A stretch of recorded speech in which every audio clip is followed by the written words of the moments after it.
Pessoal, boa tarde. Professor Gabriel Yazbeck aqui. Nós estamos dando continuidade ao nosso curso de modelagem de sistemas dinâmicos. E hoje nós vamos estar falando da modelagem matemática dos circuitos RLC, né? Então, na aula passada nós vimos a modelagem dos circuitos RL e RC, que são sistemas de primeira ordem. E hoje nós vamos analisar como se comportam os circuitos RLC, ok? Então, um circuito RLC, ele é formado por um resistor, um indutor e um capacitor, e esses podem estar conectados tanto em série quanto em paralelo, ok? Os circuitos RLC, eles são sistemas de segunda ordem, visto que a tensão e corrente do circuito, eles podem ser descritos por uma equação diferencial de segunda ordem, tá? A ordem de um sistema elétrico, toda vez que a gente vê um sistema elétrico, ele é dado pela quantidade de elementos armazenadores de energia que estão presentes no circuito. Mas quais são os elementos armazenadores de energia? Ora, os capacitores, eles são elementos que armazenam energia no campo elétrico, né? E os indutores, eles armazenam energia no campo magnético. Logo, pela nossa aqui definição, se um circuito ele tiver apenas um capacitor ou um indutor, o sistema será descrito por uma EDO de primeira ordem. Por isso que na aula passada, quando nós modelamos os sistemas RL e RC, nós vimos que eles eram funções de primeira ordem, sistemas de primeira ordem, porque ora ele tinha um indutor e ora ele tinha um capacitor, mas só tinha um componente com capacidade de armazenar energia, ok? Agora, se o circuito elétrico ele for formado por dois capacitores, dois indutores ou um capacitor e um indutor, o circuito será descrito por uma equação diferencial de segunda ordem. Logo, se o nosso circuito RLC é formado por um resistor, um indutor e um capacitor, nós temos dois componentes capazes de armazenar energia, então ele é um sistema de segunda ordem, certo? Bom, então pessoal, como a aula hoje é para modelar o circuito, fazer o modelo matemático do circuito RLC, nós vamos começar modelando então esse circuito com os componentes ligados em série. Então nós temos uma fonte de tensão ligada a um resistor, um indutor e um capacitor em série. E nós queremos modelar a tensão de saída como sendo a tensão do capacitor, tá?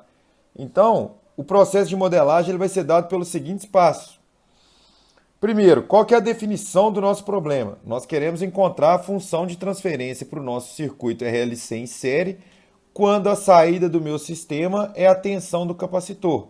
Ou seja, VO de S sobre VI de S é a definição do nosso problema. As leis fundamentais da física que vão nos auxiliar para modelar esse circuito vão ser as leis das tensões de Kirchhoff e das correntes de Kirchhoff, ok? E como todo processo de modelagem, existem algumas simplificações e aproximações que nós temos que fazer. A primeira delas, que nós vamos considerar os resistores, né? O resistor desse circuito como sendo puro e linear, e o valor da resistência dele é constante. Para o capacitor, a mesma coisa, ele vai ser considerado puro e linear, e a capacitância dele vai ter um valor constante também. Para o indutor, a mesma coisa, vai ser considerado puro e linear, com a indutância constante também. Os fios eles serão considerados condutores perfeitos, isso significa que a impedância dos fios é nula. As condições iniciais do meu problema são nulas e o sistema ele possui comportamento linear. Então, agora é a parte que nós temos que fazer o equacionamento do nosso sistema aqui, partindo do circuito RLC. Então nós vamos utilizar a lei das tensões de Kirchhoff para equacionar esse sistema, ok? Então nós temos que VI de T menos a queda de tensão no resistor, que é dada por RI de T, menos a queda de tensão no indutor, L DI de T dt, menos a queda de tensão num capacitor, que é dado por 1 sobre C integral de I de T dt. E aí a lei de Kirchhoff fala para nós que isso aqui tem que ser tudo igual a zero, correto? Nós estamos procurando, vale lembrar, G de S, que é igual a VO de S sobre VI de S. VO de T é o mesmo que a tensão no capacitor. Então nós podemos escrever que VO de T é igual a 1 sobre C, a integral de 0 a infinito, se quiser escrever aqui, de I de t dt. Certo? E aí nós temos que aplicar, então, a transformada de Laplace nessas equações, ok? Então, vamos isolar o VI aqui e passar todas as outras quedas de tensão para cá como positivo. Então, nós vamos ter aqui o VI de S é igual. Transformada de Laplace de R vezes I de T é simplesmente R vezes I de S. Mais, porque nós passamos tudo para o lado daqui, a transformada de Laplace de dI dt é S. Então, nós temos LS vezes I de S. Mas, como a gente está falando de uma integral, a transformada de Laplace para uma integral é 1 sobre S. Então, nós vamos ter 1 sobre SC vezes I de S. Como nós estamos considerando todas as condições iniciais nulas, por isso que elas não estão aparecendo aqui. Ok? Lembrando que esse termo aqui é o mesmo da transformada de Laplace daqui, né? Então a gente sabe que VO de S tem esse valor aqui. Ok? Então, como nós queremos a função de transferência g de S, que é igual a VO de S sobre VI de S, ora, VO de S é 1 sobre SC vezes I de S. Então, vamos escrever aqui, ó, 1 sobre SC vezes I de S. Dividido por... O que é VI de S? VI de S é R vezes I de S mais LSI de S mais 1 sobre C S vezes I de S. Como nós temos I de S em todos os termos da nossa fração, nós podemos simplificar I de S, tá? E agora nós vamos rearranjar essa equação. Eu vou pegar essa equação aqui agora e vou multiplicar tanto o numerador quanto o denominador por SC. Então, o que nós vamos fazer agora é simplesmente multiplicar o meu numerador por SC e eu vou multiplicar o meu denominador por SC. Então, eu não altero o valor da minha fração, mas eu consigo reescrever essa equação da seguinte forma. Eu vou ter 1 agora no numerador, porque o SC vai simplificar, dividido por R vezes SC, porque ele tem que multiplicar todos os termos, LS ao quadrado vezes C, não é isso? Porque eu tenho LS vezes SC, então é S ao quadrado vezes LC, mais 1, correto? E agora, eu vou fazer mais uma manipulação algébrica, porque eu quero que o coeficiente de S ao quadrado seja 1. Então, eu vou dividir o meu numerador por L vezes C e o meu denominador também por L vezes C, né? Eu estou dividindo tanto o numerador quanto o denominador por LC. Então, podemos reescrever a nossa função de transferência como sendo, o numerador é 1, eu dividi ele por LC. Então, o meu numerador é 1 dividido por L vezes C, certo? Olha só, L vezes C vezes S ao quadrado dividido por LC, eu tenho S ao quadrado. Mais R vezes S vezes C dividido por LC, eu vou ter R sobre L vezes S. E 1 dividido por LC, 1 sobre LC. Então, esse é o resultado do nosso equacionamento para o circuito RLC, considerando a tensão no capacitor como sinal de saída e a tensão de entrada como sinal de entrada. Então, essa é a função de transferência. Podemos escrever função transferência considerando G de S como sendo a tensão no capacitor, VC de S, sobre VI de S. Como alternativa para a modelagem desse circuito RLC que nós acabamos de fazer, nós utilizamos o método da função de transferência para calcular a relação entre a minha tensão de saída pela tensão de entrada. Nós vamos agora fazer o mesmo equacionamento, porém utilizando a metodologia do espaço de estados, né? Então, a primeira coisa que a gente tem que saber para fazer a nossa modelagem por espaço de estados é entender qual é a ordem do sistema que nós estamos analisando. Como esse sistema ele tem um indutor e um capacitor, ou seja, dois tipos de elementos armazenadores de energia, nós sabemos então que ele é um sistema de segunda ordem. Logo, por ser de segunda ordem, para fazer a modelagem através do espaço de estados, são necessárias duas variáveis de estados para que nós possamos descrever completamente a dinâmica desse sistema. Então, nós vamos ter que definir essas variáveis. Eu vou chamar x1 de t, eu vou chamar de VO de t, porque é a variável que a gente tem interesse. E eu vou chamar x2 de t como sendo a derivada de VO de t em relação ao tempo. Ok? Ora, VO de t é a tensão no capacitor. Então, eu posso falar aqui, x1 de t é igual a VO de t, que é igual a 1 sobre C integral de I de t dt.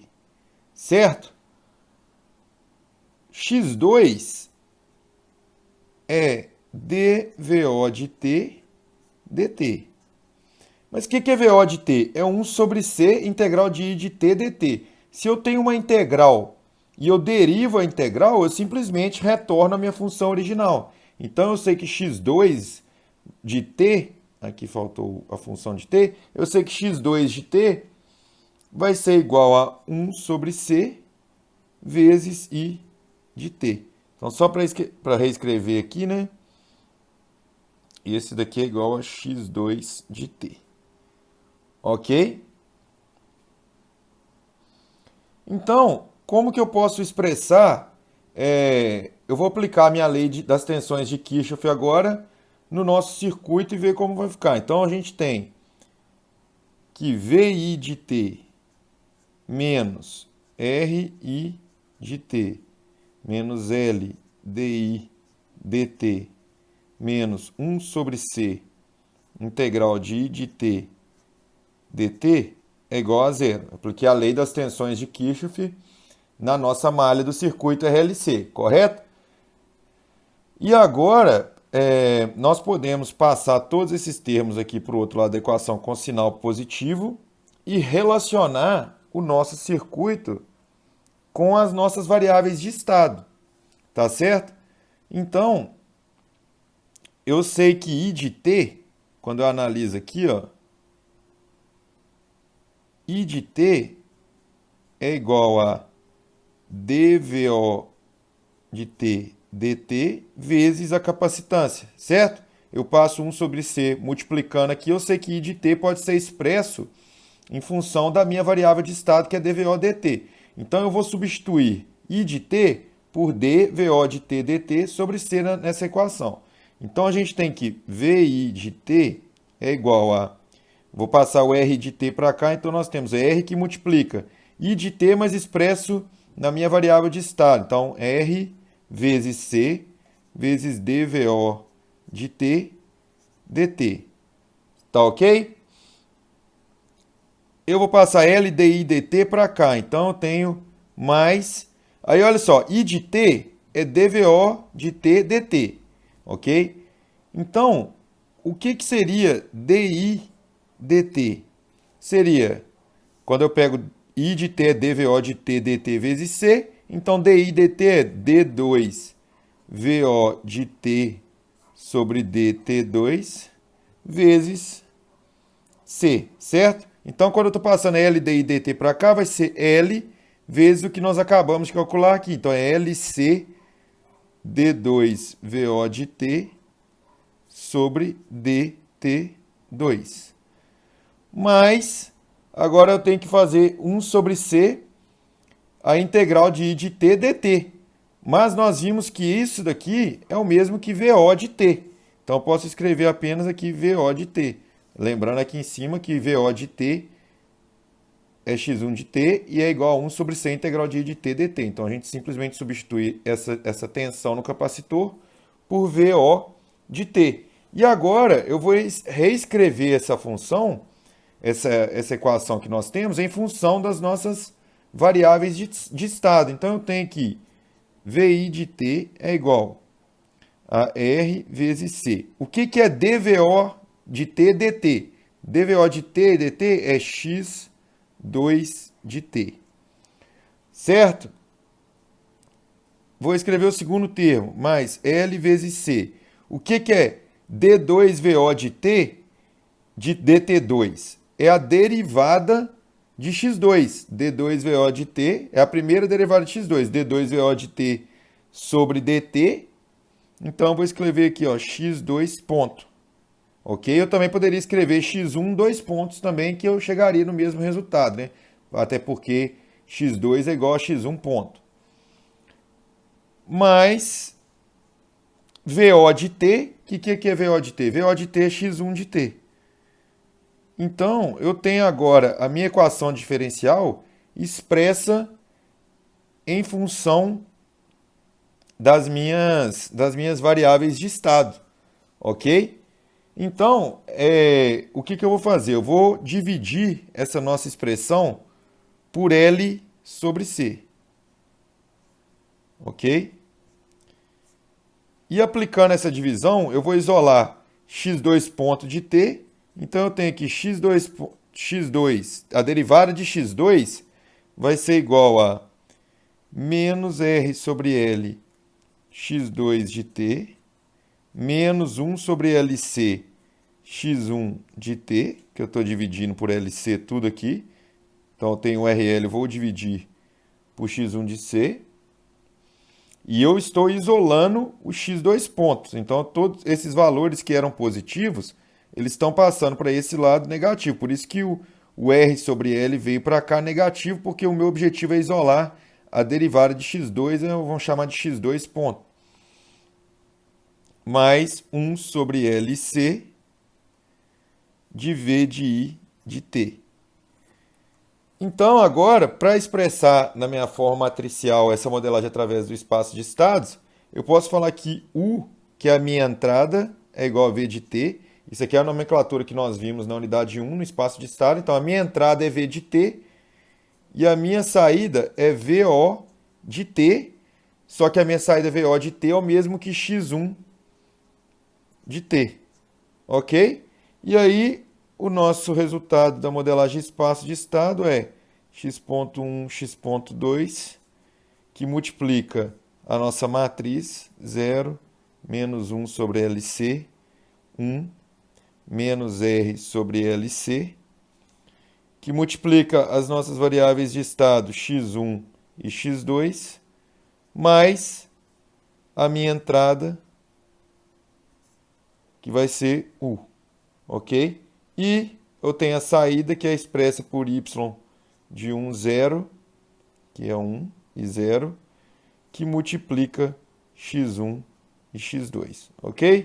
Então, esse é o resultado da modelagem do nosso circuito RLC, quando nós utilizamos a metodologia de variáveis de estado, que é uma alternativa também para fazer esse tipo de modelagem. Nós vamos fazer um exemplo agora, onde o objetivo é modelar matematicamente o circuito RLC que a gente está vendo aqui embaixo, tá?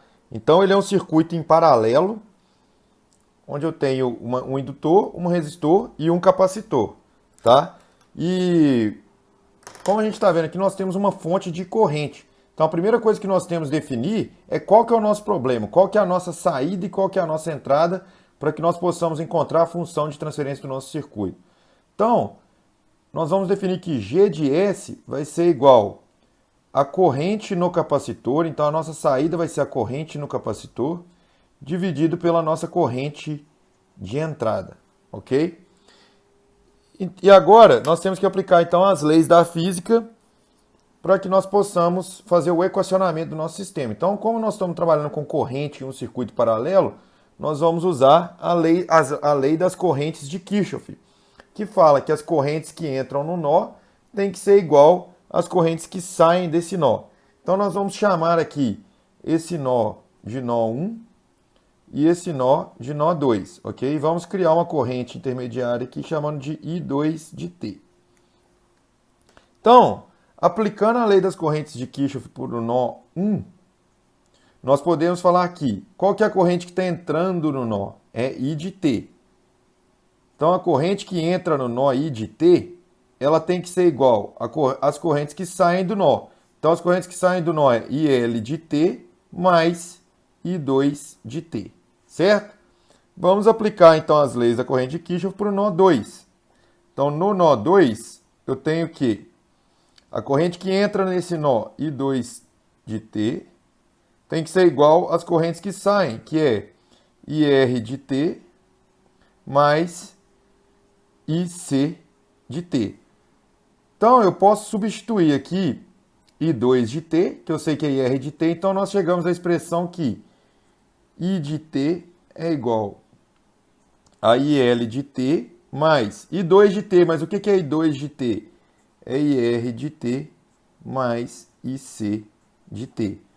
Então, veja bem, nós estamos falando que a corrente fornecida pela fonte ela tem que ser igual ao somatório das correntes em cada ramo do nosso circuito elétrico, ok? E o nosso objetivo é encontrar IC de S sobre I de S.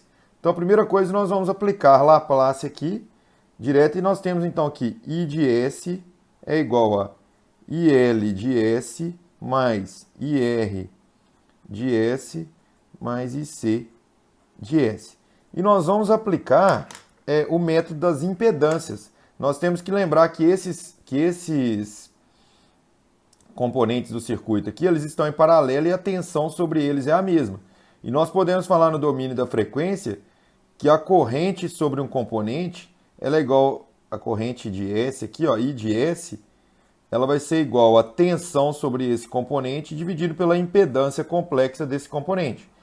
Então, daqui, nós podemos escrever que IL de S é igual a V de S dividido pela impedância de Z de L, pela impedância do meu indutor.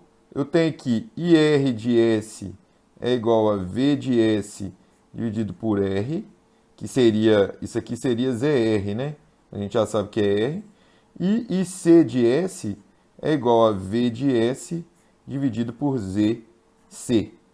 Então, o que é ZL? ZL, nós sabemos que ZL é igual a S vezes L. E que ZC é igual a 1 dividido por SC. Então, nós temos a expressão para as correntes então, e a gente pode substituir. Logo, eu tenho que o I de S é igual a IL de S. IL de S é V de S, dividido pela minha impedância complexa do indutor, que é S vezes L. Mais IR de S é V de S sobre R, porque a impedância da resistência é simplesmente a resistência no domínio S. E IC de S é o V de S dividido por 1 sobre SC, logo é V de S vezes SC. Certo? E a gente sabe que eu estou procurando a relação de IC de S sobre S. Então, eu posso escrever aqui que IC de S é igual a V de S vezes SC. Substituindo na minha função de transferência, então, a gente pode falar que G de S é igual a IC de S. O que é IC de S? É V de S vezes SC, dividido por IS, mas IS nós já vimos que é essa representação por essa equação. Então, nós temos V de S dividido por SL, mais V de S dividido por R, mais V de S vezes SC. Então, nós temos V de S em todos os termos, nós podemos cortar, tá? Então, a nossa função de transferência ela tem essa cara aqui. Agora, nós vamos multiplicar, nós vamos multiplicar o meu numerador e o denominador por S. Então eu não vou alterar o valor dessa função de transferência e nós vamos obter a seguinte expressão.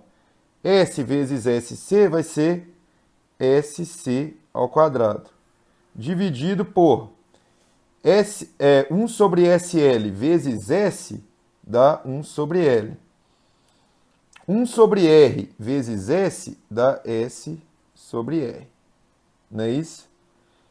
E, por fim, nós vamos ter a multiplicação de SC vezes S, que vai ser S ao quadrado vezes C.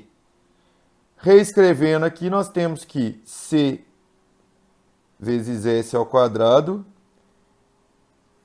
dividido por S ao quadrado vezes C mais S sobre R mais 1 sobre L.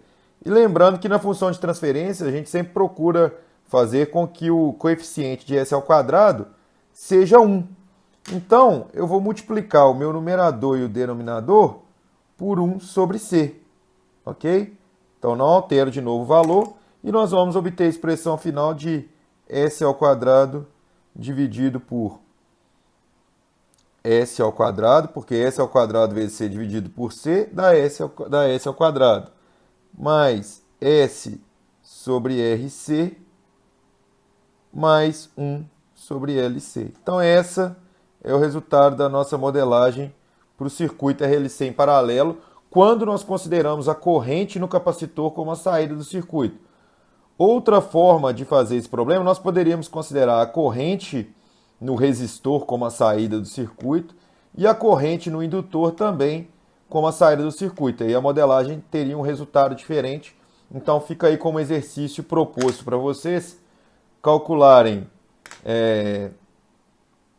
exercício G de S se a corrente no meu resistor que for a saída, ou G de S se a corrente no meu indutor for considerada a saída do meu sistema. Então a gente vai ter uma outra função de transferência quando nós consideramos a saída como sendo a corrente nos outros componentes. Depois de ter obtido a função de transferência para o nosso circuito RLC, nós podemos calcular a resposta desse sistema a diversos sinais de entrada, como nós já vimos na unidade 1 do nosso curso. Os sinais de entrada mais comuns, então, eles são a função degrau, o impulso e a função rampa. A escolha de qual sinal nós vamos utilizar como função de teste para nosso modelo matemático vai ser baseado na situação em que o nosso sistema vai ser submetido com maior frequência. O que isso quer dizer? Suponha que o sistema que você está analisando ele vai estar sujeito a variações bruscas. Se o sistema ele vai estar sujeito a variação brusca, nós vamos usar uma função degrau conforme o gráfico abaixo. Então, quando a gente para analisar uma função degrau, ela é nula para t menor que zero e em t igual a zero tem um degrau que ela passa a valer a da amplitude. Então, a função degrau ela é zero se t menor que zero e ela vale a se t maior ou igual a zero. E a gente percebe que o sistema estava em repouso e ele sofre uma variação brusca. Então, se o fenômeno físico que você está modelando, ele tem um comportamento desse tipo, por exemplo, um circuito ele estava com uma chave aberta e de repente fechou a chave para circular a corrente. Então a função degrau pode ser uma função de teste adequada para esse tipo de sistema. Uma outra condição pode ser se o sistema que você estiver avaliando ele vai estar sujeito com maior frequência à entrada de grande impacto. Então, para a entrada de grande impacto, a gente pode usar a função impulso, que é a função de teste impulso. Então, olhando o gráfico, a função impulso ela vale 0 para t menor que zero, vale 0 para t maior que zero, e quando t igual a zero, ela tem um impacto aqui que ela deveria valer, matematicamente falando, infinito. Claro que quando a gente parte para um sistema físico, né, ser infinito é apenas uma teoria, mas nós podemos definir a nossa função impulso como sendo 0 para todo t diferente de zero, e ela vale a para t igual a zero. Isso aqui sendo realista, né, mas matematicamente a gente fala que ela vale infinito quando t igual a zero. Ok? E por fim, a gente pode ter uma condição também que o sistema que nós estamos analisando, ele está sujeito com maior frequência a uma variação gradativa. E aí nós podemos utilizar a função rampa. A função rampa ela vale zero para t menor que zero e para t maior ou igual a zero ela vale t. Né? Então a gente tem uma variação gradativa da nossa entrada, diferente da função degrau, que ela é uma variação brusca. Né? Então, sempre que nós modelamos o nosso sistema, nós temos que pensar quais as situações que ele vai estar sujeito mais frequentemente para definirmos qual vai ser o sinal de entrada de teste na avaliação do comportamento do mesmo, certo? Então, ao aplicar esses três sinais de entrada, por exemplo, no circuito RLC que nós modelamos anteriormente, e considerando a resistência de um Ohm, a indutância de um Henry e a capacitância de um Faraday, as respostas adquiridas vão se apresentar como sistemas de segunda ordem subamortecidos. Só para a gente entender como que nós então calcularíamos a resposta do nosso circuito RLC em série a essas funções de teste. A gente sabe que no circuito RLC nós obtemos a função de transferência que é dado pela relação da tensão de saída pela tensão de entrada. O nosso sinal de teste seria essa tensão de entrada. Então, para eu calcular a minha tensão de saída, o meu sinal de saída, eu multiplico a função de transferência que nós calculamos pelo sinal de teste de entrada. Isso vai me dar o valor da tensão no domínio S de saída, ok? Então, vale lembrar que a resposta em degrau, a minha função degrau no domínio da frequência, ela vale 1 sobre S. Então, VI de S vale 1 sobre S para degrau. Para a função impulso, VI de S vale 1. Então, para a função impulso, eu vou multiplicar GS por 1. E para a resposta em rampa, o VI de S vale 1 sobre S ao quadrado. Então, quando eu quero calcular a resposta do meu sistema a essas funções de teste, eu multiplico a minha função de transferência pelo sinal de entrada no domínio de Laplace. Então eu faço que VO de S para a resposta integral é GS vezes 1 sobre S. E depois eu aplico a transformada inversa de Laplace sobre esse resultado, porque eu quero saber a resposta no domínio do tempo e não no domínio S. A mesma coisa, então, a resposta ao impulso. Eu vou multiplicar aquela função de transferência que nós calculamos por 1, que é o impulso no domínio de Laplace, e vou calcular a transformada inversa de Laplace para trazer essa tensão de saída para o domínio do tempo. E na resposta da rampa, do sinal de teste rampa, eu vou pegar a função de transferência G de S, multiplicar pela minha função rampa no domínio de Laplace, que é 1 sobre S ao quadrado, e aplicar a transformada inversa de Laplace sobre esse resultado. E aí nós obteremos as curvas do domínio de tempo da resposta para cada uma dessas condições. Então, quando a gente tem um degrau, primeiro o meu sistema ele responde passando um pouco da amplitude que eu apliquei, ele tende a ficar em regime permanente exatamente no valor de amplitude da minha função degrau. Já o impacto, ele começa do zero em repouso e vai subir de uma forma subamortecida, tendendo a retornar ao repouso, porque você não tem mais, a entrada não se mantém, ela é apenas um impacto. E a resposta do nosso circuito a uma entrada gradativa, que é a função rampa, ele vai tender a subir indefinidamente, porque o nosso sinal de teste ele tende a subir também.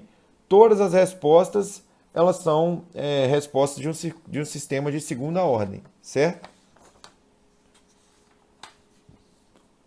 Como nós vimos lá na aula passada que o circuito RL-RC eles são utilizados em filtro, os circuitos RLC eles também são frequentemente utilizados em filtros passivos. Esses filtros de segunda ordem, eles são mais próximos dos filtros ideais e mais sofisticados quando comparados com os de primeira ordem que nós vimos na aula passada, RL e RC, ou seja, os RLC eles se aproximam mais aos filtros ideais. Então, a resposta de um filtro de segunda ordem, ela vai depender do ganho do filtro, K, da frequência de corte, ômega O, ou ômega zero, né? E do fator de qualidade Q. O que significa cada um desses ganhos aí, desses termos? O ganho do filtro, K, ele é uma constante que amplifica ou atenua o sinal de resposta. A frequência de corte ômega zero é a frequência que o filtro permitirá ou não a passagem do sinal. E o fator de qualidade Q, ele controla a forma da resposta de frequência na transição de banda passante, ou seja, das frequências que podem passar pelo filtro, para a banda de rejeição, que são as frequências que são atenuadas pelo nosso filtro. Então, se nós olharmos um gráfico aqui, a gente consegue entender o que seria o fator de qualidade. Então, um exemplo aqui é a resposta de um filtro de segunda ordem com diferentes fatores de qualidade para ômega zero igual a 1. Então, a minha frequência de corte está aqui em 1. E entre a banda passante, aqui é um filtro passa baixa, então entre a banda passante e a banda de rejeição, o meu fator de qualidade ele vai determinar como que o meu sistema vai responder. Então a gente percebe que aqui em ômega igual a 1, quando o meu fator de qualidade é 2, eu tenho uma amplificação do meu sinal de resposta exatamente em ômega igual a 1, que é a frequência de corte. E aí, para diferentes fatores de qualidade, eu vou ter diferentes respostas quando eu estou passando da banda passante para a banda de rejeito. Ok? Então, esse o significado do fator de qualidade nos filtros de segunda ordem. Em um projeto de engenharia, então, pessoal, quando nós desejamos implementar um filtro, os valores da resistência, indutância e capacitância, eles serão escolhidos para obtermos os valores desejados de K, que é o meu ganho do filtro, a minha frequência de corte e o meu fator de qualidade. Estes valores eles vão se relacionar com as funções de transferência de segunda ordem conforme a tabela abaixo. Então eu tenho o tipo do filtro, o circuito que representa esse filtro, a função de transferência dele e as expressões para frequência de corte, fator de qualidade e o ganho. Então, para cada um dos filtros aqui, passa baixa, passa alta, passa banda e corta banda, nós conseguimos ver qual que tem que ser o meu sinal de saída, como ele se relaciona na função de transferência e como que eu calculo a frequência de corte, fator de qualidade e ganho para cada um deles. Então vocês podem pausar o vídeo aí depois e dar uma analisada com mais calma sobre esses termos, ok? Então, para os filtros RLC, nós temos que a frequência de corte ela pode ser calculada por 1 dividido por raiz de LC, né? E que o meu fator de qualidade, que ele é 1 sobre R vezes a raiz de L sobre C. Nesse exemplo, então, nós somos pedidos para calcularmos a função de transferência por o circuito RLC aqui abaixo, que ele é do tipo passa alta, e em seguida nós somos requisitados para calcular a frequência de corte e o fator de qualidade desse filtro quando a resistência é igual a 2,7 kΩ, a indutância é igual a 20 mH e a capacitância é igual a 2,2 microfarads, né? Então, para começar, nós temos que escrever a lei das tensões de Kirchhoff para o circuito abaixo. Então, nós temos que V de T menos a queda de tensão no capacitor, que é 1 sobre C, integral de I de T dt, menos R I de T menos L dI de T dt é igual a zero. Lembrando que no filtro passa alta, o G de S é igual a tensão no indutor, VO de S, sobre V de T. V de S, desculpa. Essa aqui é a função de transferência. Ok? Então, aplicando Laplace na nossa expressão, nós temos que V de S é igual a 1 sobre S C I de S mais R I de S mais LS I de S. Lembrando que VO de S é igual a tensão no indutor, que é igual a LS I de S. Certo? Então, G de S vai ser LS I de S, que é a minha tensão de saída, que eu estou medindo a tensão de saída no indutor, dividido por V de S, que é toda essa expressão aqui. Então, 1 sobre C I de S mais R I de S mais LS I de S. Então, a gente pode simplificar o valor das correntes. Eu vou pegar uma outra caneta aqui, porque essa daqui está falhando. Mas a gente tem aqui LS dividido por 1 sobre SC mais R mais LS. Agora, pessoal, para simplificar essa expressão aqui, eu vou colocar o SC como sendo o mínimo, o denominador comum aqui.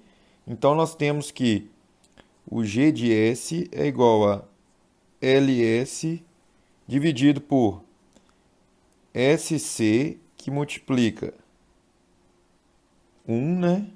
Mais RSC mais LCS ao quadrado. Não é isso? Eu estou pegando SC aqui, então é LCS ao quadrado. Ok? E agora eu quero tirar esse SC de dentro do denominador, então eu vou multiplicar por SC aqui em cima e por SC aqui embaixo.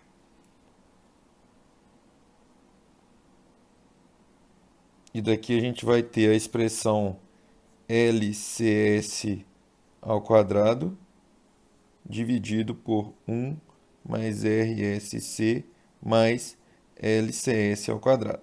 E aí a gente sempre deixa o coeficiente de S ao quadrado ser igual a 1. Então eu vou dividir tanto o numerador quanto o denominador por LC agora. Então eu vou dividir aqui por L vezes C, dividir aqui por L vezes C. Então eu vou ter aqui em cima S ao quadrado.